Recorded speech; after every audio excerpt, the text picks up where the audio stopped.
আখিরাতের প্রস্তুতি যার মধ্যে থাকবে তার জন্য গুনাহ ছেড়ে দেওয়া সহজ হয়ে যায়। আবু দাউদ শরীফের 4442 নম্বর হাদিসের বর্ণনা, রাসূলুল্লাহ সাল্লাল্লাহু আলাইহি ওয়াসাল্লামের সাহাবী বুরাইদা রাদিয়াল্লাহু তাআলা তার আব্বা থেকে একটা হাদিস বর্ণনা করেন।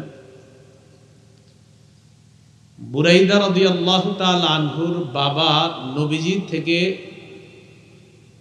নবীজির সাথে ঘটে যাওয়া একটা ঘটনা আমাদেরকে শোনান। أن معاذ بن مالك الأسلمي رضي الله تعالى عنه أتى رسول الله صلى الله عليه وسلم معاذ بن مالك الأسلمي رضي الله تعالى عنه আল্লাহ রাসূল সাল্লাল্লাহু আলাইহি ওয়াসাল্লামের কাছে আগমন করলেন। মাইজ ইবনে মালিক বলে, ইয়া রাসূলুল্লাহ ইন্নী যালামতু নাফসি অথবা লাকাদ যালামতু নাফসি জানাইতু। ইয়া রাসূলুল্লাহ, আমি নিজের উপর জুলুম করেছি, আমি ব্যভিচার করেছি, আমি জিনা করেছি, নাউযুবিল্লাহ। ওয়া ইন্নী উরিদু আন তুতাহহিরানি, আমি চাই আপনি আমাকে পবিত্র বানায় দেন। আমি ব্যভিচার করেছি, ব্যভিচারের মাধ্যমে আমি অপবিত্র হয়ে গিয়েছি, আমি এই অপবিত্রতা থেকে পবিত্র হতে চাই, আপনি আমাকে পবিত্র বানায় দেন, আমি পবিত্র অবস্থায় আখিরাতে যেতে চাই। ফারাদ্দাহু রাসূলুল্লাহ সাল্লাল্লাহু আলাইহি ওয়াসাল্লাম, আল্লাহর রাসূল তাকে ফিরিয়ে দিলেন, না তুমি কাজ করো না, যাও। পরের দিন আবার তিনি আল্লাহ নবীর কাছে আসলেন। আসার পর বলে, ইয়া রাসূলুল্লাহ লাকাদ জানাইতু, আমি ব্যভিচার করেছি, আমার ব্যভিচারের শাস্তি আমার উপর প্রয়োগ করে আমাকে আপনি পবিত্র বানায় দেন। ফারাদ্দাহু সানিয়া, আল্লাহ নবী তাকে দ্বিতীয় দিন আবার ফিরিয়ে দেয়, না তুমি এটা করো নাই, যাও। ফারসালা রাসূলুল্লাহ সাল্লাল্লাহু আলাইহি ওয়াসাল্লাম ইলা কওমিহি, আল্লাহ নবী ওই মাইজ ইবনে মালিকের এলাকায় লোক পাঠাইলেন। নবীজির প্রতিনিধি মাইজ ইবনে মালিক আল আসলামীর এলাকায় আসার পর ওই এলাকাবাসীর কাছে জানতে চায়, তোমরা মাইজ ইবনে মালিক আল আসলামীকে চেনো কিনা, তার মাথায় কোনো সমস্যা আছে কিনা, কোনো গন্ডগোল আছে কিনা। এলাকার জনগণ জবাব দেয়, মা না'লামুহু ইল্লা ওয়াফিয়াল আকলি মিন সালিহিনা ফিমা নুরা, আমাদের জানা মতে তার মাথায় কোনো সমস্যা নাই, আমাদের মাঝে সুস্থ মানুষ যারা, এই সুস্থ মানুষদের মধ্যে তিনিও একজন সুস্থ মানুষ, সমস্যা নাই, কোনো সমস্যা নেই। তৃতীয় দিন আবার আল্লাহ নবীর কাছে আসলেন। আসার পর বলি, ইয়া রাসূলুল্লাহ, ব্যভিচার গুনাহ করেছি আমি, ব্যভিচার করেছি আমি, এই অপবিত্রতা থেকে পবিত্র হতে চাই, আপনি আমার উপর জিনার শাস্তি কায়েম করেন। ফারাদ্দাহু সালিসা, তৃতীয়বার আবার আল্লাহ নবী তাকে ফিরিয়ে দেয়, না তুমি এটা করো নাই, যাও। আবার আল্লাহ নবী তার সম্প্রদায়ের কাছে লোক পাঠিয়ে দেয়। তিনি তাদের কাছে যাওয়ার পর বললেন, মাইজ ইবনে মালিকের মাথায় কোনো সমস্যা আছে কিনা। তারা জবাব দেয়, না তার মাথায় কোনো সমস্যা নাই, মাইজ ইবনে মালিক পুরা সুস্থ মানুষ। তারা সবাই জানা দেয়, লা বাসা বিহি, কোনো সমস্যা নাই, ওয়ালা বিআকলিহি, বুদ্ধিতেও কোনো সমস্যা নাই। ফালাম্মা কানা রাবিআ, চতুর্থ দিন আবার আল্লাহ নবীর কাছে আসলেন। ফাহাফারা লাহু হুফরাতান, আল্লাহ নবী একটা গর্ত খনন করলেন। ফামারা বিহি ফারুজিমা, গর্তের মধ্যে তাকে নিক্ষেপ করা হয়। নবীজি আদেশ করলেন তাকে যেন পাথর মেরে হত্যা করা হয়। মাইজ ইবনে মালিক গর্তের মধ্যে ওই মাছকে পাথর মেরে জিনার শাস্তি প্রয়োগ করা হয়, অপবিত্রতা থেকে পবিত্র করার ব্যবস্থা হয়ে যায়। এই হাদিসে আসছে ফাজাআতিল গামিদিয়া, গামিদিয়া গোত্রের এক নারী আল্লাহ নবীর কাছে আসছে। আসার পর বলে, ইয়া রাসূলুল্লাহ, আমি ব্যভিচার করেছি। আগে আসছে পুরুষ, এবার একজন নারী এসে কয়, ইন্নী জানাইতু ফাতাহহিরনি ইয়া রাসূলুল্লাহ, আমি ব্যভিচার করেছি, আপনি আমাকে পবিত্র করেন। ইন্নাহু রাদ্দাহা, আল্লাহ নবী তাকে ফিরিয়ে দিলেন। ফালাম্মা কানা মিনাল গাদি, পরের দিন আবার ওই নারী আল্লাহ রাসূলের কাছে আসলেন। আসার পর নারী আল্লাহ নবীকে বলে, ইয়া রাসূলুল্লাহ, লিমা তারুদ্দুনি, কেন আপনি আমাকে বারবার ফিরিয়ে দেন? লাআল্লাকা আন তারুদ্দানি কামা রাদাত্তা মাইজা, মনে হয় মাইজকে আপনি যেইভাবে বারবার ফিরিয়ে দিচ্ছেন, এই কারণে আপনি আমাকেও বারবার ফিরিয়ে দেন। হুজুর, আমারে আপনি এতবার ফিরিয়ে দেন কেন? আপনি কি মাইজ ইবনে মালিককে যেমনি ফিরিয়ে দিচ্ছেন, আমাকে এরকম ফিরিয়ে দিচ্ছেন? এবার আল্লাহ রাসূল সাল্লাল্লাহু আলাইহি ওয়াসাল্লামকে ওই নারীটা বলে, ওয়াল্লাহি ইন্নী লাহুবলা, ইয়া রাসূলুল্লাহ, আল্লাহর কসম, ব্যভিচার করার কারণে আমি গর্ভবতী। হুজুর, আর কি প্রমাণ চান? আমি গর্ভবতী হয়ে গিয়েছি ব্যভিচার করার কারণে, এইটাই তো সবচেয়ে বড় প্রমাণ। হুজুর, আর কি প্রমাণ চান বলেন? নবীজি বললেন, তাই নাকি? কয়, হ্যাঁ। নারীর এই অপরাধটা আপনারা খেয়াল না করে এটা খেয়াল করেন, তার আখেরাতের কত ফিকির, যে তিনি আখেরাতে পবিত্র অবস্থায় যাওয়ার জন্য নবীজির কাছে স্বীকার করে ফেলতেছে যে ব্যভিচারের কারণে আমার পেটে এখন সন্তান। হুজুর, এটাই সবচেয়ে বড় দলিল, আমি যে অপরাধ করছি, আমাকে আপনি শাস্তি দিয়ে এই অপরাধ থেকে আপনি আমাকে পবিত্র করার ব্যবস্থা করেন। তো নবীজি বললেন, ফাইম্মা লা হাত্তা তালি দি, ঠিক আছে, বুঝতে পারছি, এখন শাস্তি প্রয়োগ করা যাবে না, তুমি যাও, সন্তান হবে তারপর আইসো। এটা তো সন্তান হবে তারপর আইসো। তিনি চলে গেলেন। ফাওয়ালাদাতহু, সন্তান জন্ম দিলেন। ফাতাতহু বিসসাবিহি ফি খিরকাতিন, নবীজির কাছে সন্তানটাকে কোলের মধ্যে নিয়ে আসছে, একটা কাপড়ের মধ্যে করে ওই সন্তানকে আল্লাহ নবীর সামনে নিয়ে আসছে। নবীজির কাছে আনার পর আল্লাহ নবীকে বললেন, ইয়া রাসূলুল্লাহ, হাদা ক্বাদ ওয়ালাদতুহু, এই যে সেই সন্তান, এই সন্তানকে আমি জন্ম দিয়েছি। ব্যভিচার করার কারণে যেই সন্তান আমার পেটে এসেছে, সেই সন্তান, এই সন্তান আপনার কাছে নিয়ে আসলাম, আর কি সাক্ষী চান? নবীজি বললেন, এখন না, যাও, আরদিহি হাত্তা তাফতিমিহি, দুধ পান করাও, দুধ ছাড়ানোর আগ পর্যন্ত শাস্তি হবে না, যাও। শিশুকে নিয়ে গেছে, দুধ পান করাইছে। মহিলা চিন্তা করতেছে, এবার গেলে যে নবী আবার কি কয়। এবার আল্লাহ নবীর সামনে বাচ্চাটাকে নিয়ে আসছে, এমন অবস্থায় ফিয়াদিহি কিসরাতু খুবজিন, রুটির একটা টুকরা হাতের মধ্যে ধরায়া দিছে। নবীজির সামনে আসলেন, আসার পর বললেন, ইয়া রাসূলুল্লাহ, এই যে দেখেন আমার সন্তান কদ আকালাল খুবজা, রুটি খাইতে পারে, এখন দুধ না খাইলেও চলবে, হুজুর আমার শাস্তিটা আপনি দিয়ে দেন। নবীজি আদেশ করলেন। আদেশ করার পর হুফির লাহা ইলা সাদরিহা, তার বুক পর্যন্ত তার জন্য গর্ত খনন করা হয়। গর্তের মধ্যে নারীকে গর্তের মধ্যে ঢুকিয়ে দিয়ে আমার নাস ফারাজামুহা, নবীজি মানুষকে বললেন তাকে যেন পাথর মারে। মানুষ তাকে পাথর মারা শুরু করছে। ইউকবিলু খালিদ ইবনুল ওয়ালিদ রাদিয়াল্লাহু তাআলা আন বিহাজারিন ফারামা রাসাহা, খালিদ ইবনুল ওয়ালিদ রাদিয়াল্লাহু তাআলা আন একটা পাথর এনে ওই নারীর মাথা বরাবর মারছে।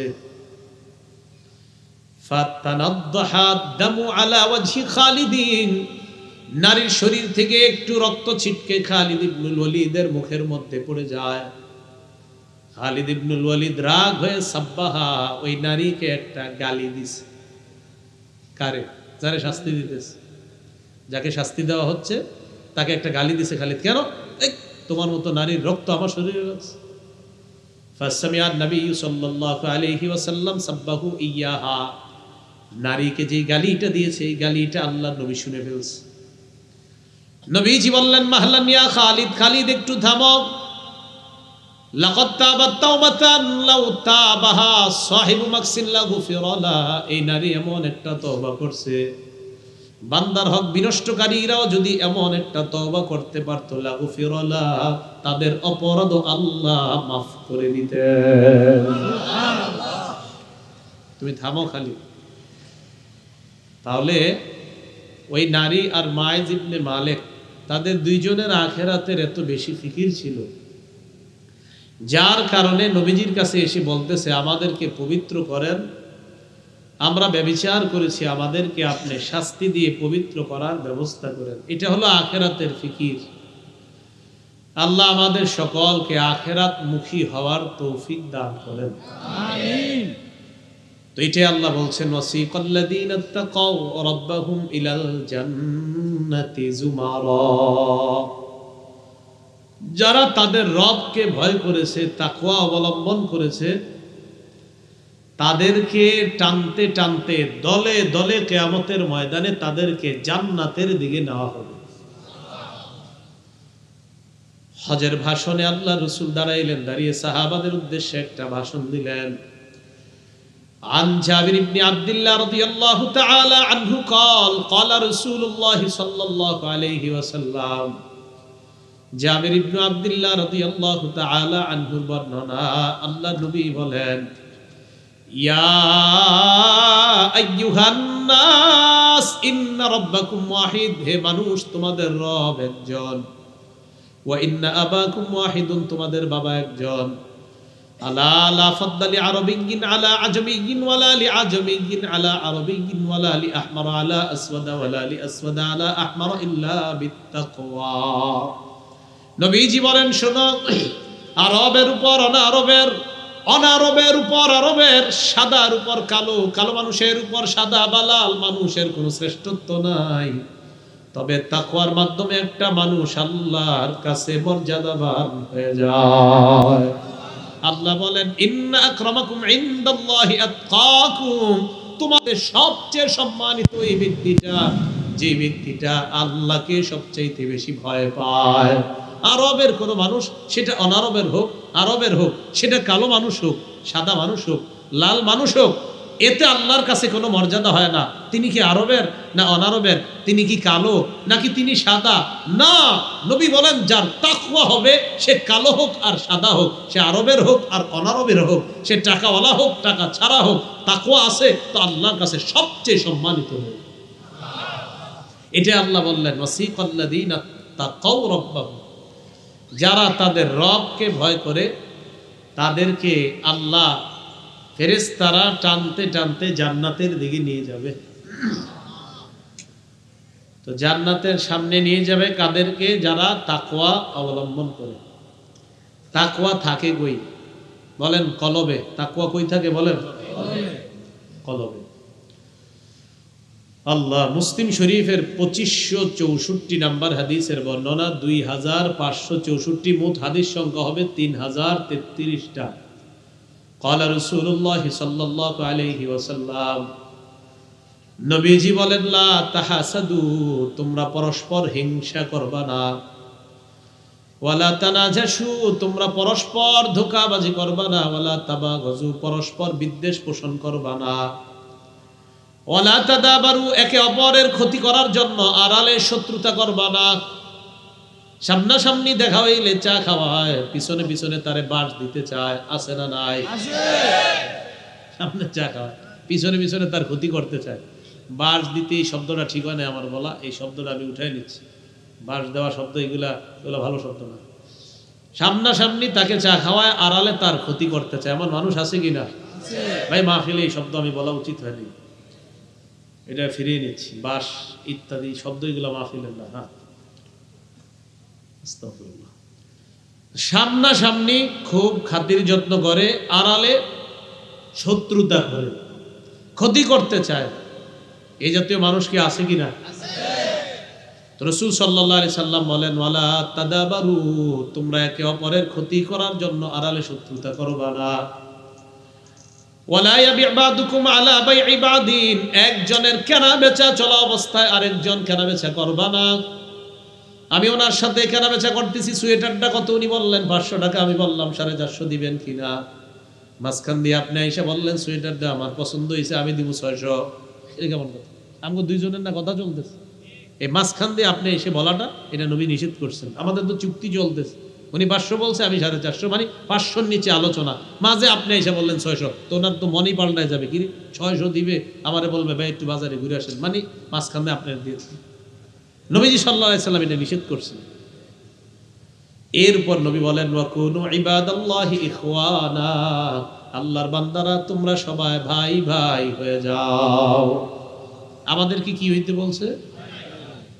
তাহলে ভাই ভাই হয়ে গেলে পরস্পর হিংসা করা যাবে না, বিদ্বেষ পোষণ করা যাবে না, শত্রুতা করা যাবে না, একে অপরের ক্ষতি করার জন্য আড়ালে শত্রুতা করা যাবে না। নবীজি পরে বলেন লা ইয়াজলিমুহু, ভাই ভাইকে অত্যাচার করতে পারে না, ওয়ালা ইয়াখযুলুহু, ভাই ভাইকে অপদস্থ করতে পারে না, ওয়ালা ইয়াহকিরুহু, ভাই ভাইকে তুচ্ছ-তাচ্ছিল্য করতে পারে না। নবীজি বললেন তোমরা সবাই ভাই ভাই হয়ে যাও, ভাই ভাইকে জুলুম করবে না, ভাই ভাইকে অত্যাচার করবে না, ভাই ভাইকে অপদস্থ করবে না, ভাই ভাইকে তুচ্ছ-তাচ্ছিল্য করবে না।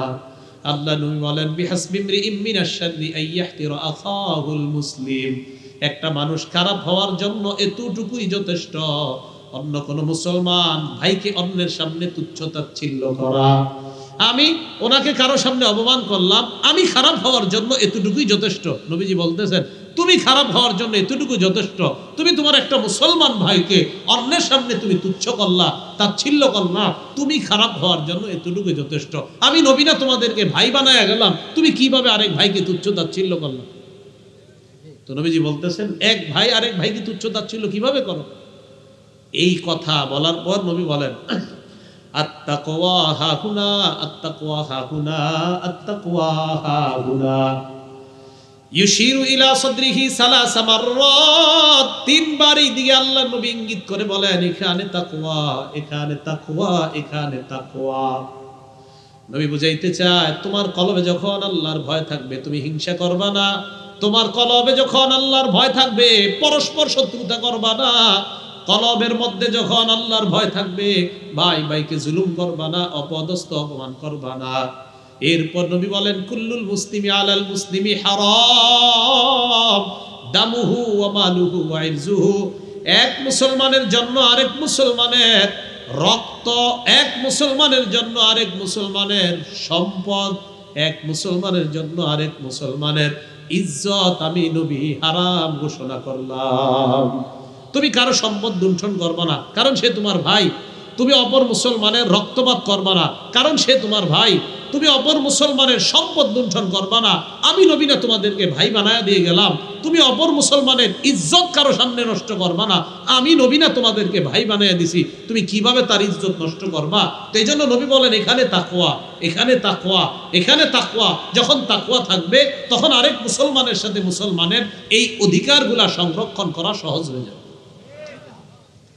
বুখারীর ৬৭ নাম্বার হাদিসের বর্ণনা, হজের সময় রাসূল সাল্লাল্লাহু আলাইহি সাল্লাম ক্বাদা আলা বাঈরিহি, ওটের পিঠের উপরে নবীজি সাল্লাল্লাহু আলাইহি সাল্লাম বসলেন, ওটের পিঠে। আমসাকা ইনসানুন বিখিতামিহি আও বিজিমামি,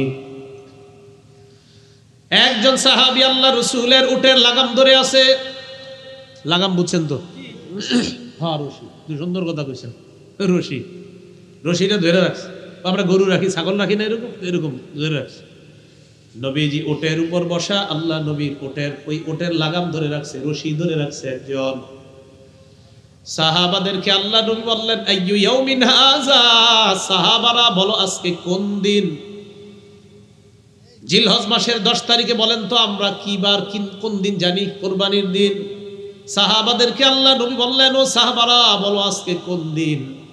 সাহাবারা সবাই জানে আজকে জিলহজ মাসের 10 তারিখ, আজকে ইয়াউমুন নাহার।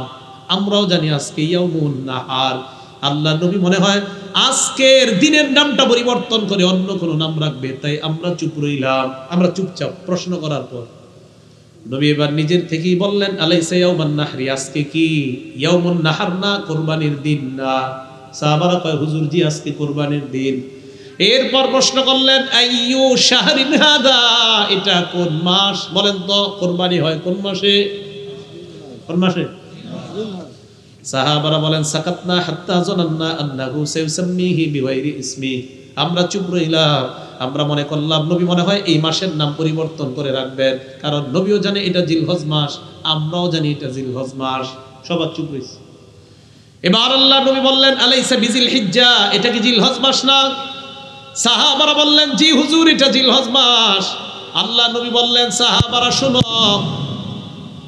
ইন্না দিমাআকুম ওয়া আমওয়ালাকুম ওয়া আ'রাদাকুম হারামুন বাইনাকুম কাহুরমাতি ইয়াউমিকুম হাযা ফি শাহরিকুম হাযা ফি বালাদিকুম হাযা। আল্লাহর নবী বলেন যেমনি ভাবে এই মক্কা সম্মানিত, জিলহজ মাস সম্মানিত, আজকে জিলহজের দিন যেমন সম্মানিত, তেমনি ভাবে আমি নবী তোমাদের জন্য এক মুসলমানের রক্ত অপর মুসলমানের কাছে, এক মুসলমানের সম্পদ অপর মুসলমানের কাছে, এক মুসলমানের ইজ্জত আর এক মুসলমানের কাছে এই মক্কার সম্মানের মতো আমি সম্মানিত বলে ঘোষণা করলাম। মক্কা যেমন সম্মানিত, মুসলমানের রক্ত তোমার কাছে তেমন সম্মানিত। মক্কা যেমন সম্মানিত, মুসলমানের সম্পদ তেমন সম্মানিত। মক্কা জিলহজ মাস আর জিলহজের 10 দিন যেমন সম্মানিত, এক মুসলমানের ইজ্জত তুমি মুসলমানের কাছে আমি নবী এমন সম্মানিত ঘোষণা করে গেলাম।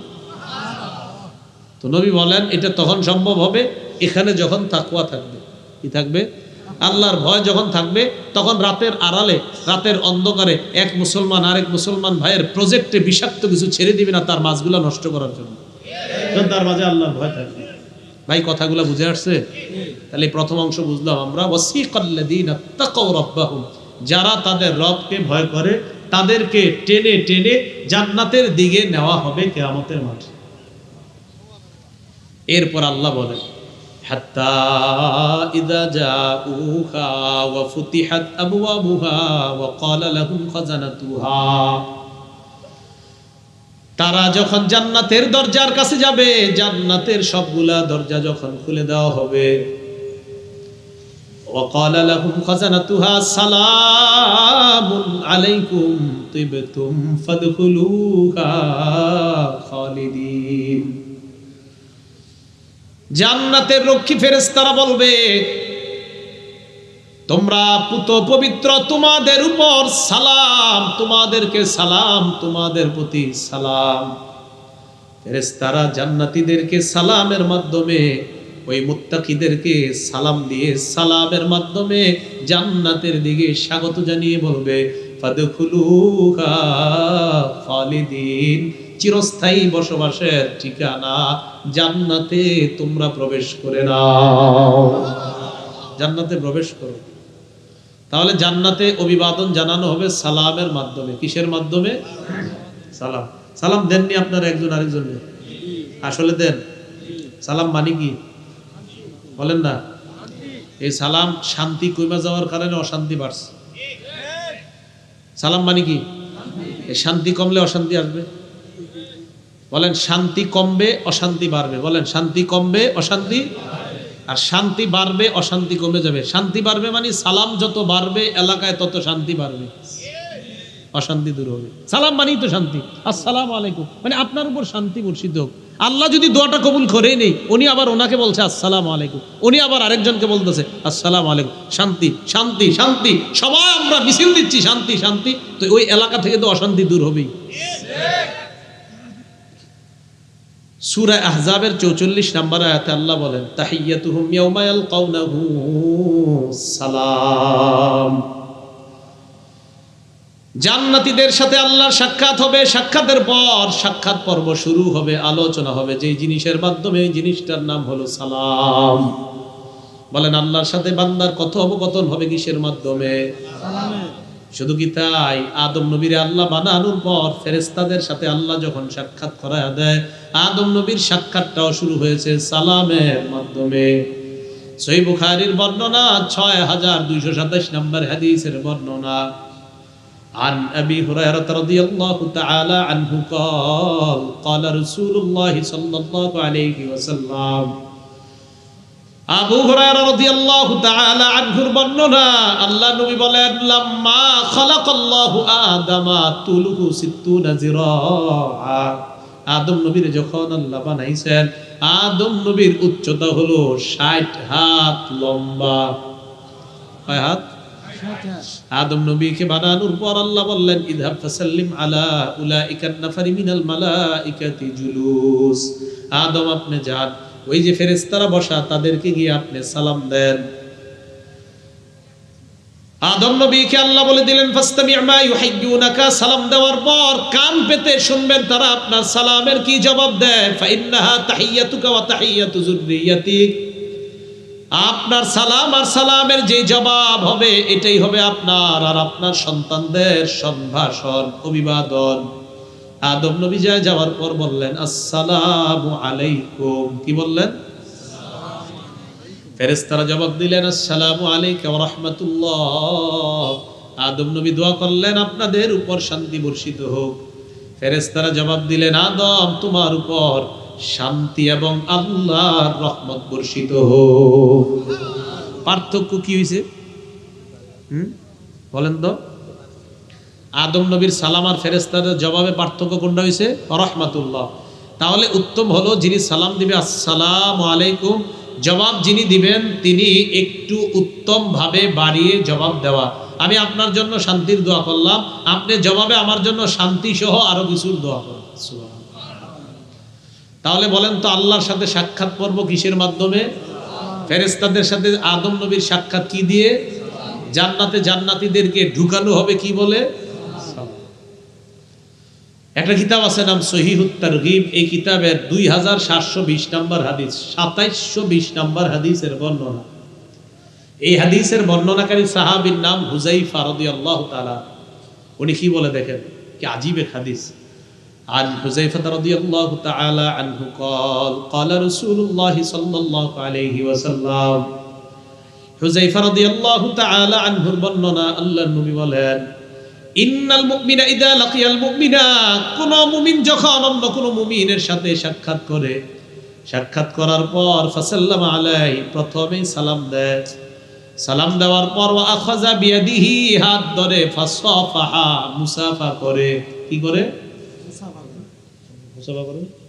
এই দেখেন, এক মুসলমান আরেক মুসলমানের সাথে দেখা হইল, সালাম দিল, হাত ধরলো, মুসাফা করলো। দুজন ধরেন তো আপনারা, দেখেন এটার ফায়দা কি করতেছে। এইভাবে যখন মুসাফা করবেন, তানাসারাত খাতায়াহুমা কামা ইয়াতানাসারু ওয়ারাকুশ শাজার। নবীজি বলেন, কোন মুসলমান অন্য কোন মুমিনের সাথে দেখা হওয়ার পর, সাক্ষাতের পর সালাম দিবে, দেওয়ার পর হাত ধরবে, মুসাফা করবে, গাছের পাতা যেমন ঝরে পড়ে যায়, তাদের দুইজনের গুনাহগুলো তেমন ঝরে পড়ে যায়। কিসের মতো গুনাহ ঝরে পড়ে? গাছের পাতার মতো। বুখারীর বর্ণনা 12 নম্বর হাদিস। এক ব্যক্তি নবীজির কাছে আসছে, আসার পর বললেন, আন্না রাজুলান সাআলান নবী সাল্লাল্লাহু আলাইহি ওয়াসাল্লাম আইয়ুল ইসলামি খায়রুন ইয়া রাসূলুল্লাহ। ইসলামের কোন রীতিনীতি উত্তম আপনার কাছে জানতে চাই। নবীজি বললেন, তুতিমুত তাআম ওয়া তাকরাউস সালাম আলা মান আরাফতা ওয়া মান লাম তারিফ।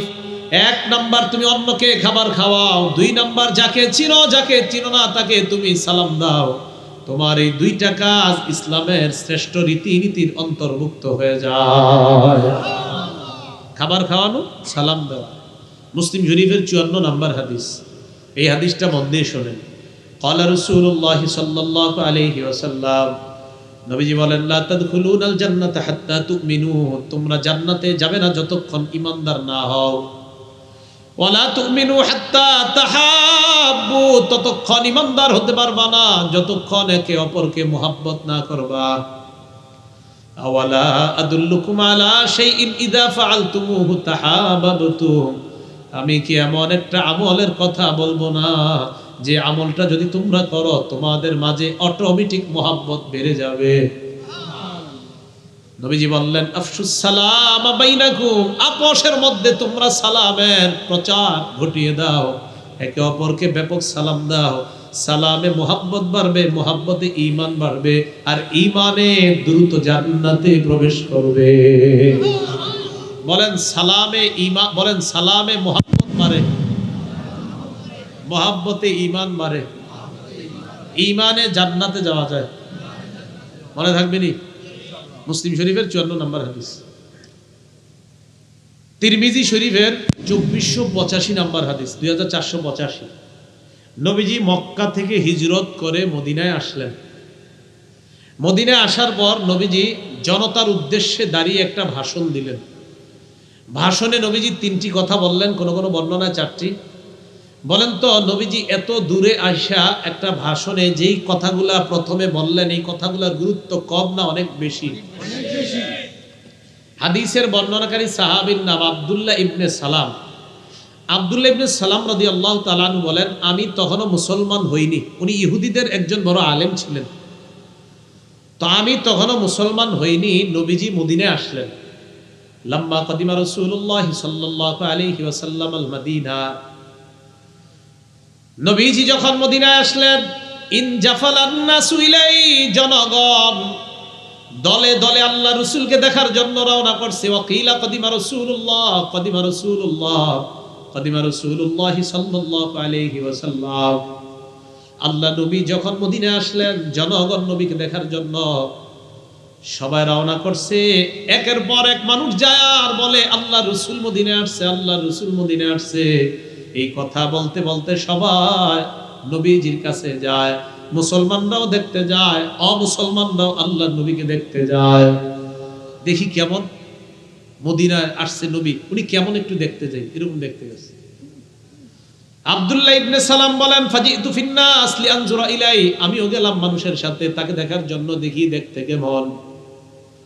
আব্দুল্লাহ ইবনে সালাম বলেন, আমি যখন মানুষের মাঝে দাঁড়িয়ে আল্লাহ নবীর দিকে দেখলাম, ফালাম্মা ইস্তাবানতু ওয়াজহা রাসূলিল্লাহি সাল্লাল্লাহু আলাইহি ওয়াসাল্লাম, আমি যখন তার চেহারা মুবারকটার দিকে প্রথম তাকাইলাম, তাকানোর পর আরাফতু আন্না ওয়াজহাহু লাইসা বিওয়াজহিন কাজ্জাব, চেহারাটা দেখেই বুঝে ফেললাম এটা কোনো মিথ্যাবাদীর চেহারা হতে পারে না। আমি চেহারাটা দেখেই বুঝছি, কারণ তিনি তো অন্য ধর্মের আলেম, তিনি তখনও মুসলমান না। তিনি বলেন ওনার চেহারাটা দেখেই বুঝছি এটা কোনো মিথ্যাবাদীর চেহারা হতেই পারে না। কাফেররা নবীকে মিথ্যাবাদী বলছে, গণক বলছে, জাদুঘর বলছে, তো উনি দেখে বলতেছে না, অসম্ভব, হতেই পারে না, উনি এমন মানুষ। আব্দুল্লাহ ইবনে সালাম বলেন, আল্লাহ রাসূল জনগণের উদ্দেশ্যে দাঁড়াইলেন, দাঁড়িয়ে বললেন, আইয়ুহান নাস আফশুস সালাম। মক্কা থেকে মদিনা আসলেন, আসার পর ভাষণ দেওয়ার জন্য দাঁড়িয়ে প্রথম কথাটাই বললেন, মানুষ তোমরা শান্তির প্রচার করে দাও। কিসের প্রচার করো? সালামের প্রচার করো। সালাম মানে শান্তি। শান্তির যত প্রচার হবে অশান্তি তত দূর হবে। সহি শুদ্ধ ভাবে হইতে হবে। কিভাবে বলেন? আসসালামু আলাইকুম, আসসালামু আলাইকুম। আসেনি এরকম বলে না? আসসালামু আলাইকুম। এই সালামের সাথে তামাশা, সালামের সাথে আমার এত কষ্ট লাগে মাঝে মাঝে। মানে অনেক মানুষ আছে তারা সর্বশিক্ষায় শিক্ষিত, সালামটা আর ইন্না লিল্লাহি ওয়া ইন্না ইলাইহি রাজিউনটা এটা ভুলভাবে পড়তে হবে। খবর পড়ে সব সুন্দরভাবে পড়ে, কিন্তু ইন্না লিল্লাহটা অশুদ্ধভাবে পড়ে। কেন? আপনি না একটা মুসলমান, আপনি ইন্না লিল্লাহটা একটু শুদ্ধ করে শিখতে পারলেন না? রাজিউনের জায়গায় রাজিউন, রাজিউন কি পড়তেছে না পড়তেছে, কত কষ্টের কথা। মানে আমার ইংরেজিটাও খুব সুন্দর, আমার বাংলাটা সুন্দর, আমার সব উচ্চারণটা সুন্দর, আমার আরবিটাও সুন্দর। বিষয়টা তো এমন হওয়া উচিত ছিল না। শৈশব থেকেই তো আমার কোরআন, আমার কায়দা, আমার আমপারা শুদ্ধ হওয়া দরকার ছিল, কারণ আমি একজন মুসলমান। কারণ আমি একজন মুসলমান, এটা আমার কিতাব, মুসলমানের কিতাব এটা। তো এটা যদি আমি শুদ্ধ না হয় তাহলে এর চেয়ে আমার জন্য অপমানের আর কি আছে? এটা তো আমাদের, এটা আমাদের, এটা মুসলমানদের, এটা আল্লাহ আমাদেরকে দিয়েছেন। হ্যাঁ, এটাতে যারাই হেদায়েত নিতে চাইবে তারা হেদায়েত পাইবে, কিন্তু এটা তো ইসলাম ধর্মের একটা কিতাব আছে, ধর্মীয়, নাম কোরআন। নাম কি? এটাই যদি অশুদ্ধ হয় তো এর চেয়ে আর আমাদের বলেন অপমানের কি আছে, জিল্লতির কি আছে যে কোরআনটা আমাদের অশুদ্ধ? এটা অশুদ্ধ হওয়া উচিত না। তো বুঝাইতে চাইলাম সালামের উচ্চারণটা খুব সুন্দরভাবে হওয়া, এটা যেন কোনো ফ্যাশন না হয়। আল্লাহ আমাদেরকে শুদ্ধ উচ্চারণে সালাম দেওয়ার তৌফিক দান করুন। তো নবীজি 1 নম্বরে বললেন আফশুস সালাম, সালাম দাও। 2 নম্বর আতইমুত তাআম, খাবার খাওয়াও। তিন নাম্বার ওয়াসাল্লু ওয়ান নাসু নিয়াম, রাতের বেলা মানুষ ঘুমায় যখন তাহাজ্জুদ পড়ো। তাদখুলুল জান্নাতা বিসালাম, মরো আর নিরাপদে জান্নাতে প্রবেশ করো। আজকে এখান থেকে বাসায় যাওয়ার পর একটা আমল করবেন, আগে ওয়াদা করেন, তাহলে ওই আমলটা বলবো। করবেন তো ইনশাআল্লাহ? একদম সহজ, একদম সহজ, কঠিন না। করবেন তো ইনশাআল্লাহ? তিরমিজি শরীফের 2698 নাম্বার হাদিস, 2698। এই হাদিসের মধ্যে আসছে ক্বালা আনাস ইবনে মালিক রাদিয়াল্লাহু তাআলা আন ক্বালা লি রাসূলুল্লাহ সাল্লাল্লাহু আলাইহি ওয়াসাল্লাম। আনাস রাদিয়াল্লাহু তাআলা আনহুর বর্ণনা, তিনি বলেন নবীজি আমাকে বলছেন, ইদা দাখালতা আলা আহলিক, আনাস শোনো, ইয়া বুনাইয়া ইদা দাখালতা আলা আহলিকা, যখন তুমি তোমার পরিবারের কাছে প্রবেশ করবা, ফাসাল্লিম, তখন তুমি সালাম দিবা। কি দিবা? সালাম। ইয়াকুন বারাকাতান আলাইকা ওয়া আলা আহলিকা, এই যে তুমি সালাম দিয়ে ঘরে ঢুকবা, এই সালাম তোমার জন্য আর তোমার পুরা পরিবারের জন্য বরকতের কারণ হয়ে যায়। দেখছেন নি, আমি শুধু বললাম আসসালামু আলাইকুম, আল্লাহ নবী কয় এই তুমি একজন বললা, অথচ তোমার এই সালাম পুরা পরিবারের বরকতের কারণ হয়ে যায়। যুবকরা এখন সালাম দিবে দূরের কথা, আব্বার সাথে মুসাফা করবে দূরের কথা, আম্মারে সালাম দিতে লজ্জা পায়, আব্বারে সালাম দিতে লজ্জা পায়, বিবিরে সালাম দিতে লজ্জা পায়, পরনারীকে সালাম দিতে মজা পায়। আব্বার সাথে আবার মুসাফা করে কিভাবে? হুজুর কি বললেন? আরে আব্বার সাথে যে আপনি মুসাফা করলেন, সহিহ তারগিবের 720 নম্বর হাদিসে কি জানলেন? আপনি আপনার আব্বার সাথে আসসালামু আলাইকুম বলে মুসাফা করার অর্থ হলো বাপ ছেলে দুজনের গুনাহগুলা গাছের পাতার মতো ঝরে পড়ে গেছে। কোন ছেলে যদি তার বাবাকে সালাম দিতে লজ্জা পায়, এর অর্থ হলো ওই ছেলে এতে লজ্জিত তার বাবার উপর শান্তি হোক। সালাম মানে কি? আরে সালাম মানে কি? তো এক ছেলে তার আব্বাকে সালাম দিতে লজ্জা পাওয়ার অর্থ হলো সে খুবই লজ্জিত, তার বাবার শান্তি হোক। মাকে সালাম দিতে লজ্জা পাওয়ার অর্থ হলো হুজুর আমি খুব লজ্জিত, আমার আম্মার উপর শান্তি হোক, এটাতে আমি খুব লজ্জিত। স্ত্রীকে সালাম দিতে লজ্জা পাওয়ার অর্থ হলো হুজুর আমার বিবির উপর শান্তি বর্ষিত হোক, একে আমি খুবই লজ্জিত। তা আপনি তো লজ্জিতই। আপনার যদি লজ্জা লাগে আব্বারে সালাম দিতে, তা সালাম মানি তো শান্তি। আপনার আব্বাকে সালাম দিতে লজ্জা পাওয়ার অর্থ হলো আপনার আব্বার উপর শান্তি হোক, এতে আপনি লজ্জিত। ঠিকের আওয়াজ আস্তে হওয়ার কারণ তো আমি জানি। তাহলে বলেন বাবার শান্তি চান? আর সবাই চান? আব্বারে সালাম দিবেন, আম্মারে সালাম দিবেন, বিবিরে সালাম দিবেন, ভাইকে সালাম দিবেন, বোনকে সালাম দিবেন। আরে এদেরকে সালাম দেওয়ার অর্থ হলো আপনি তাদের জন্য শান্তি চাওয়া। হুজুর বিয়ে করছি 15 বছর, স্বামী স্ত্রীর মাঝে সুখ নাই, 15 বছরে একদিন সালাম দিছিনি দুইজনরে? না দেই নাই। আরে সালাম দেন না একজন আরেকজনকে, তো শয়তান তো অশান্তি লাগায় রাখবে। সালাম দেন স্বামী স্ত্রীকে, দুইজনকে, শান্তির ঝর্ণা বয়ে যাবে। সালাম দেন দুইজন, সালাম দেন, সালাম আসসালামু আলাইকুম, বিবিরে বললেন শান্তি হোক। বিবি যাওয়ার সময় বলতেছে আসসালামু আলাইকুম, ইবলিস টেনশনে বইরা যায় যে আমাকে ঝগড়া লাগামু কিভাবে। এরা যেই পরিমাণ শান্তির দোয়া করতেছে, অশান্তির সুযোগ এখানে হবে না। সালাম দেন, বিবিরে সালাম দেন। আল্লাহ আমল করার তৌফিক দান করুন। আবু দাউদ শরীফের 5197 নাম্বার হাদিসের বর্ণনা। আবু উমামা রাদিয়াল্লাহু তাআলা আনহু বলেন, আন আবি উমামা রাদিয়াল্লাহু তাআলা আনহু قال قال رسول الله صلى الله عليه وسلم। আবু উমামা রাদিয়াল্লাহু তাআলা আনহুর বর্ণনা, আল্লাহর নবী বলেন, ইন্না আউলান নাস বিল্লাহ মান বাদাহুম বিসসালাম। নবীজি বলেন মানুষের মাঝে ওই মানুষটা আল্লাহর তত নিকটবর্তী হয়ে যায় যে মানুষটা মানুষকে আগে সালাম দেয়। এই এলাকার যে ব্যক্তি আগে সালাম দেওয়ার অভ্যাস, নবী বলেন ওই মানুষটা আল্লাহর তত নিকটবর্তী চলে যায়। যেই মানুষ আগে সালাম দেয় ওই মানুষটা আল্লাহর সবচাইতে নিকটবর্তী হয়ে যায়। আবু দাউদ শরীফের 5195 নাম্বার হাদিসের বর্ণনা। عن عمران بن حسين رضي الله تعالى عنه قال جاء رجل إلى رسول الله صلى الله عليه وسلم। এক ব্যক্তি আল্লাহর নবীর কাছে আসলেন, আসার পর আল্লাহর নবীকে বললেন আসসালামু আলাইকুম। কি বলছে? বাস এটুকু বলছে। ফারাদ্দা আলাইহিস সালাম, নবী তার সালামের জবাব নিলেন। সুম্মা জালাসা, সালামের জবাব নেওয়ার পর লোকটা বসে যায়। নবী বললেন আশারুন, তার আমলনামায় 10 নেকি। আবার আরেকটা লোক আসলেন, আসার পর বললেন আসসালামু আলাইকুম ওয়া রাহমাতুল্লাহ। রদ্দা আলাইহিস সালাম, নবী তার সালামের জবাব নিলেন, লোকটা বসে যায়। এবার নবী বললেন 20 নেকি। আসসালামু আলাইকুম 10, আসসালামু আলাইকুম ওয়া রাহমাতুল্লাহ 20। আবার আরেকজন আসলেন, আসার পর বললেন আসসালামু আলাইকুম ওয়া রাহমাতুল্লাহি ওয়া বারাকাতুহু। নবী সালামের জবাব নিলেন, তিনি বসে যায়। আল্লাহ নবী বললেন সালাসুনা 30। কত? 30। আবু দাউদ শরীফের 5196 নম্বর হাদিসের বর্ণনা। এক ব্যক্তি আল্লাহ নবীকে এসে বললেন আসসালামু আলাইকুম ওয়া রাহমাতুল্লাহি ওয়া বারাকাতুহু ওয়া মাগফিরাতু। নবী বললেন 40। কত বললেন? এই 40 পর্যন্তই পাওয়া যায়। তাহলে একজন আরেকজনকে কি সালাম দিব? দিব তো ইনশাআল্লাহ। সালাম দিবেন কিনা দেখেন, একটা হাদিস শুনেন। এই হাদিস শোনার পর আপনারা চিন্তা করবেন সালাম দিবেন কিনা। বুখারীর 3820 নম্বর হাদিসের বর্ণনা, 3820 নম্বর হাদিসের বর্ণনা। নবীজির সাথে জিবরিল আলাইহিস সালাম কথা বলতেছে।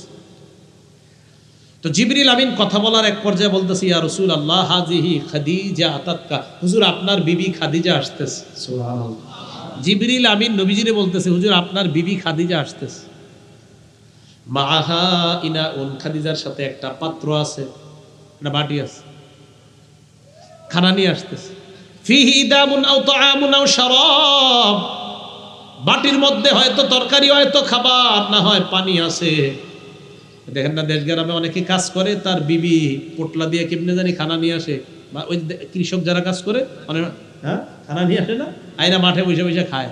খাদিজা রাদিয়াল্লাহু তাআলা আনহা পাত্র দিয়ে কি জানি নিয়ে আসতেছে, আর এই সংবাদ জিবরিল আমিন বলে হুজুর আপনার বিবি খাদিজা আসতেছে।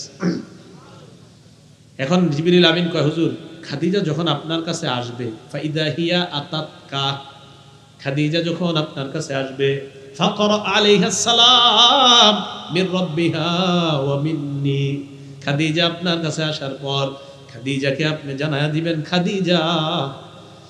খাদিজার রবের পক্ষ থেকে আর আমি জিবরিল আমিনের পক্ষ থেকে খাদিজাকে সালাম। আল্লাহ খাদিজারে কি দিছে? তাহলে আল্লাহ একজন দুনিয়ার নবী না, নবীর একজন উম্মতকে, আল্লাহ নবীর একজন উম্মতকে সালাম দিলেন। তাহলে সালামের গুরুত্বটা কি কম না অনেক বেশি? আল্লাহ একটা মানুষকে সালাম দিছে। খাদিজা রাদিয়াল্লাহু তাআলা আনহাকে সালাম দিছে। সহিহ বুখারী তিরমিজি শরীফের 3882 নম্বর হাদিস, 3882। এই হাদিসে আসছে আম্মাজান আয়েশা সিদ্দিকার সাথে নবীজি আছেন। তো আম্মাজান আয়েশাকে বললেন আয়েশা ইন্না জিবরিলা ইয়াকরাউ আলাইকিস সালাম, আয়েশা জিবরিল তোমারে সালাম দিছে। আম্মাজান আয়েশা কয় হুজুর জিবরিল আমারে বলছে সালাম, আপনি জিবরিলকে জানায়া দেন ওয়া আলাইহিস সালাম ওয়া রাহমাতুল্লাহ, জিবরিল আমার জন্য শান্তির দোয়া করছে, আমি জিবরিল আমিনকে সালামের জবাব দিলাম, আল্লাহ যেন তার উপর শান্তি এবং রহমত বর্ষিত করে। হুজুর আমি ডাবল দোয়া করে দিছি, জানায়া দেন জিবরিল শুধু শান্তির দোয়া করছে, আমি শান্তি আর রহমতের দোয়া ডাবল দোয়া করছি। দেখছেন নি ফেরেশতা আর মানুষের দোয়া আদান প্রদান হয় সালাম দিয়ে। না দিয়েন না সালাম, দিবেন নি ইনশাআল্লাহ, আল্লাহ তৌফিক দান করেন। আমিন। এবার মুসলিম শরীফের একটা হাদিস শুনেন, 2162 নম্বর হাদিস। ক্বালা রাসূলুল্লাহ সাল্লাল্লাহু আলাইহি ওয়াসাল্লাম, নবীজি বলেন হাক্কুল মুসলিমি আলাল মুসলিমি সিত্তুন, এক মুসলমানের উপর আরেক মুসলমানের 6টা হক। বলেন কয়টা? 6টা। এক নাম্বার ইদা লাকিতাহু ফাসাল্লিম আলাইহি, যখন তুমি মুসলমানের সাথে সাক্ষাৎ করবা প্রথমে সালাম দিবা। কি দিবা? সালাম। তাহলে মুসলিম শরীফের হাদিস থেকে জানলাম সালাম দেওয়া, উনি যে আমার সালামের জবাব দিবে এটা কই আছে? সালাম দেওয়া আছে মুসলিম শরীফের হাদিস, তো ওনারে যে আমি সালাম দিলে উনি জবাব দিবে এটা কই আছে? বুখারীর 1240 নম্বর হাদিসে আছে। সুবহানাল্লাহ। মুসলিমে আছে সালাম দেওয়া, আর বুখারীর 1240 নম্বর হাদিসে আছে রদ্দুস সালাম, সালামের জবাব দেওয়া। তাহলে মুসলিম শরীফের হাদিস থেকে জানলাম মুসলমান মুসলমানের হক সালাম দেওয়া, বুখারীর হাদিস থেকে জানলাম মুসলমান মুসলমানের হক সালাম দিলে জবাব দেওয়া। মনে থাকবে নি? তাহলে এক নাম্বার দেখা হইলে সালাম দিবা। 2 নাম্বার ওয়াইদা দাআকা ফাজিবহু, মুসলমান যখন তোমাকে দাওয়াত দেয় তার দাওয়াতে তুমি সাড়া দিবা। এর মানে যে কোনো দাওয়াতে আপনি যাবেন এমনটা না, যে দাওয়াতে গেলে আপনার ঈমান হরণ হওয়ার আশঙ্কা আছে ওই দাওয়াতে যাওয়া যাবে না। যেখানে গেলে আপনি জানেন নিশ্চিত নাচ হবে, গান হবে, সেখানে যাওয়ার পর আরো কিছু হতে পারে। এইসব জায়গায় যাওয়া যাবে না। তাহলে দাওয়াত দেওয়া গ্রহণ করা এটা মুসলমানের হক, তবে বুঝে শুনে।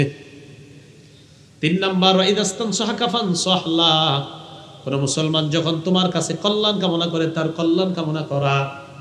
মুসলমান আপনার কাছে যদি পরামর্শ চায়, ভালো পরামর্শ দেওয়া। আইছে ভাই আমি ব্যবসা করব, আপনি তো বড় ব্যবসায়ী, আমার একটু পরামর্শ দেন। আপনি চিন্তা করলেন আমারও কাপড় ব্যবসা, ও কাপড় ব্যবসা দিতে চায় না, ওরে কিছু পরামর্শ দেই যাতে এই বাজার থেকে 1 সপ্তাহের মধ্যে ভাগে। এখন আপনি এমন পরামর্শ দিচ্ছেন, এ ভাবতেছে যে মনে হয় আগামী 3 দিনে কোটিপতি হয়ে যাবে।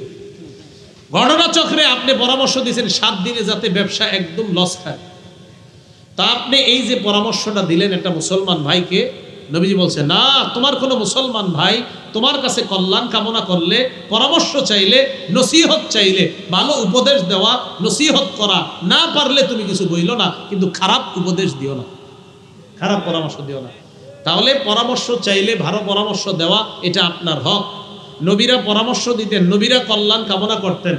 সূরা আরাফের 60, 61, 62, সূরা আরাফের 66, 67, 68, সূরা আরাফের 79, সূরা আরাফের 93 নম্বর আয়াত, 4 নবীর ব্যাপারে আল্লাহ বলেছেন।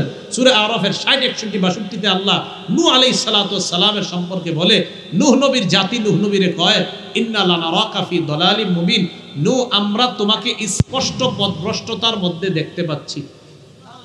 উম্মত নবীরে কয় পথভ্রষ্ট, উম্মত নবীরে। তো নূহ নবী কয়, ইয়া কওমি লাইসা বি দালালা, আমার মাঝে পথভ্রষ্টতা নাই, ওয়ালাকিন্নী রাসূলুম মির রাব্বিল আলামিন, আমি দোজাহান, এই জগৎ ওই জগৎ যত জগৎ আছে, এই জগৎ সমূহের রবের পক্ষ থেকে একজন রাসূল। উবাল্লিগুকুম রিসালাতি রব্বি, আমি আমার রবের দায়িত্ব তোমাদের কাছে পৌঁছায়া দেই।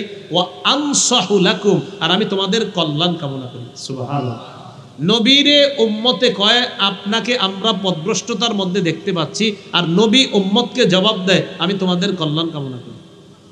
সূরা হুদ, সূরা আরাফের 66, 67, 68 কি বলে দেখেন, হুদ নবীর জাতি হুদ নবীরে কয়, ইন্না লানারাকা ফি সাফাহা, আমরা তোমাকে স্পষ্ট নির্বুদ্ধিতার মধ্যে দেখতে পাচ্ছি। ওয়া ইন্না লানাজুন্নুকা মিনাল কাযিবিন, হুদ আমরা তোমারে মিথ্যাবাদী মনে করি। চিন্তা করছেন, উম্মত নবীরে বলে মিথ্যাবাদী মনে করে। হুদ আলাইহিস সালাম জবাব দেয়, ইয়া কওমি লাইসা বি সাফাহা, আমার মাঝে নির্বুদ্ধিতা নাই, ওয়ালাকিন্নী রাসূলুম মির রাব্বিল আলামিন, আমি বিশ্ব জগতের রবের পক্ষ থেকে রাসূল। উবাল্লিগুকুম রিসালাতি রব্বি, আমি আমার রবের দায়িত্ব পৌঁছিয়ে দেই। ওয়া আনা লাকুম নাসিহুন আমিন, আমি তোমাদের বিশ্বস্ত কল্যাণকামী। বিশ্বস্ত কল্যাণ, ওলামারা আপনাদের কল্যাণকামী, আলেমরা নবীদের ওয়ারিস, তারা আপনাদের কল্যাণকামী। আল্লাহ আমাদের সকলকে কল্যাণ কামনা করার তৌফিক দান করেন। একটা বাংলা আমার সাথে বলেন, আমরা সারা পৃথিবীর সকল মুসলমানের কল্যাণ কামনা করি। সহিহ বুখারী 57 নম্বর হাদিস, জারীর ইবনে আব্দুল্লাহ বলেন, বায়াতু রাসূলুল্লাহি সাল্লাল্লাহু আলাইহি ওয়াসাল্লাম আলা ইকামিস সালাতি ওয়া ইতাইজ যাকাতি ওয়ান নুসহি লিকুল্লি মুসলিম। জারীর ইবনে আব্দুল্লাহ বলেন, আমি আল্লাহ নবীর কাছে বায়াত হলাম এই মর্মে, আমি নামাজ আদায় করব, যাকাত আদায় করব, আমি নামাজ প্রতিষ্ঠিত করব, যাকাত আদায় করব, আর সকল মুসলমানের কল্যাণ কামনা করব। কামনা করা 4 নাম্বার মুসলমানের হক। ওয়া ইদা আতাসা ফাহমিদাল্লাহ, মুসলমান হাঁচি দিয়ে যখন বলবে আলহামদুলিল্লাহ, কি বলবে? আলহামদুলিল্লাহ। ফাশাম্মিতহু, আপনি তখন জবাব দিবেন ইয়ারহামুকাল্লাহ। হাঁচি দিতে পারেননি? দেন তো। আরে হিচ্ছু, এটাকে আন্দাজে দেওয়া যায়? এটা আসতে হয়, আপনি কেমনে দিবেন? হাঁচি দিলে আলহামদুলিল্লাহ বলা। এখন একটু শিখেন, হাঁচি যিনি দিবে তার 3 কাজ। বলেন হাঁচি দাতার কয় কাজ? আবু দাউদ শরীফের 5029 নম্বর হাদিসে আছে, কানা রাসূলুল্লাহ সাল্লাল্লাহু আলাইহি ওয়াসাল্লাম ইদা আতাসা, নবী যখন হাঁচি দিতেন, ওয়াদা ইয়াদাহু আও সাওবাহু আলা ফি, নবী তার হাত অথবা কাপড় মুখের উপর রাখতেন। তাহলে হাঁচি আসলে 1 নাম্বার কাজ হাত অথবা কাপড় মুখের উপর রাখা। 2 নাম্বার ওয়াখাফাদা, আওয়াজটা হালকা করে হাঁচি দেওয়া। এখন দেখেন আমার নবীর সুন্নতের কি আজীব কারামতি, আজীব বৈশিষ্ট্য, আজীব মুজিজা। আমার নবীর যদি সুন্নতটা পালন করেন, এই হাঁচি আসলে আপনি মুখে হাত রাখলেন, দেখেন মুখে হাত রাখলে আওয়াজ কি হয় না হালকা হয়? নবীজির সুন্নত পালন করে মুখে হাত রাখলে হাঁচির আওয়াজ অটোমেটিক হালকা হয়ে যায়। তাহলে 1 নাম্বার মুখে হাত দেওয়া বা কাপড় দিয়ে চেপে ধরা, 2 নাম্বার হাঁচিটা আস্তে দেওয়া। আর হাঁচি আস্তে দেওয়ার অনেকগুলো উপকারিতা। পাশের ব্যক্তি ঘুমায় আছে, আপনার জোরে হাঁচিতে অনেক ঘুমান্ত ব্যক্তি উঠা যায়, তাহলে আপনি এই জন্য হাঁচি আস্তে দেওয়া। 3, আলহামদুলিল্লাহ পড়া, আর যিনি শুনবে তিনি আপনার জন্য দোয়া করা। এ হলো 4 নাম্বার হক। 5 নাম্বার হকে টাকা পয়সা খরচ হবে, আদায় করবেন? বেশি খরচ হবে না, হালকা আদায় করবেন। কোন মুসলমান অসুস্থ হইলে তাকে দেখতে যাওয়া। নবী টাকা পয়সা খরচের কথা বলে নাই, কিন্তু সাধারণত একটা মুসলমান অসুস্থ হইলে, যদি অসুস্থ হয়, একটু ফল টল যদি নিয়ে যান, মালটা, কমলা, আঙ্গুর ইত্যাদি নিয়ে গেলে খুশি হয়, তাকে দেখতে যাওয়া। তো যদিও একটু টাকা পয়সা খরচ করে আপনি দেখতে যান, 3টা হাদিস বলবো, বলার পর চিন্তা করেন যে টাকা পয়সার দাম না হাদিসগুলোর দাম বেশি। এবার হাদিস 3টা শুনেন।